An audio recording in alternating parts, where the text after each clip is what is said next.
بسم اللہ الرحمن الرحیم۔ ایک بادشاہ اپنے شہر میں سادے کپڑے پہن کر رات میں چکر لگایا کرتا تھا۔ ایک مرتبہ رات کو ایک گلی سے جا رہا تھا کہ ایک مکان میں سے ایک عورت کی آواز آئی کہ وہ جا رہا ہے۔ دوسری آواز آئی کہ وہ نہیں ہے۔ تیسری آواز آئی کہ یہ وہی تو ہے۔ بادشاہ کو یہ سن کر بڑا تعجب ہوا کہ ان عورتوں نے مجھے کیسے پہچان لیا۔ اس نے اس مکان اور گلی کا نام وغیرہ لکھ لیا اور صبح داروغہ کو حکم دیا کہ فلاں جگہ فلاں مکان میں رات کو 3 عورتیں بات کر رہی تھیں، ان کو پکڑ کر لے آؤ۔ داروغہ گیا اور ان تینوں عورتوں کو لے آیا۔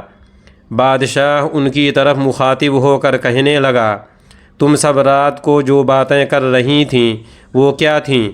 بادشاہ کی بات سن کر عورتوں میں سے ایک نے کہا، وہی تو ہے۔ دوسری نے کہا کہ وہ ہوتے تو وہ ہوتے۔ تیسری نے کہا کہ ارے وہ نہیں تو وہ تو ہے۔ یہ بات رات کی بات سے زیادہ پیچیدہ تھی، بادشاہ کی سمجھ میں نہیں آیا، تو بادشاہ نے کہا کہ تم عورتیں صاف صاف بات کر کے ہم کو سمجھاؤ کہ رات والی بات کیا تھی، ورنہ ہم تمہارے اوپر سختی کریں گے۔ عورتوں نے کہا کہ ہم تینوں سہیلیاں رات کو کپڑا سی رہی تھیں اور چراغ جل رہا تھا۔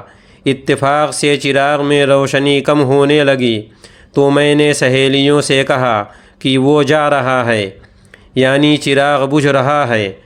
تو دوسری نے کہا کہ وہ نہیں ہے، یعنی اس میں تیل نہیں ہے، اس لیے بجھ رہا ہے۔ تیسری نے کہا وہ تو ہے، یعنی تیل تو چراغ میں ہے، پھر کیوں بجھ رہا ہے؟ یہ ہماری تینوں سہیلیوں کی رات کی باتیں تھیں۔ بادشاہ نے کہا کہ اس وقت میرے سامنے تم لوگوں نے جو باتیں کیں اس کا کیا مطلب ہے، یہ بھی بتا دو۔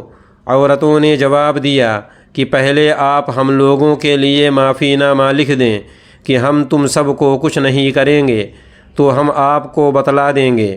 بادشاہ نے معافی نامہ لکھ دیا تو ایک عورت بولی کہ میں نے کہا وہی تو ہے، یعنی یہ بادشاہ نہیں بلکہ بیل ہے، بیل ہم جیسی عورتوں کی باتوں تک کو نہیں سمجھتا ہے اور بادشاہ بنا بیٹھا ہے۔ اس پر سہیلی نے میری مخالفت کی اور کہا کہ وہ ہوتے تو وہ ہوتے، یعنی اگر یہ بیل ہوتے تو اس کو سینگ ہوتے، جب سینگ نہیں تو بیل کیسے ہو سکتا ہے؟ اس کی بات کو دوسری سہیلی نے رد کر دیا اور میری تائید اور طرفداری میں کہا کہ ارے وہ نہیں تو وہ تو ہے، یعنی بیل نہیں تو گدھا تو ہے، گدھے کے سینگ کہاں ہوتے ہیں؟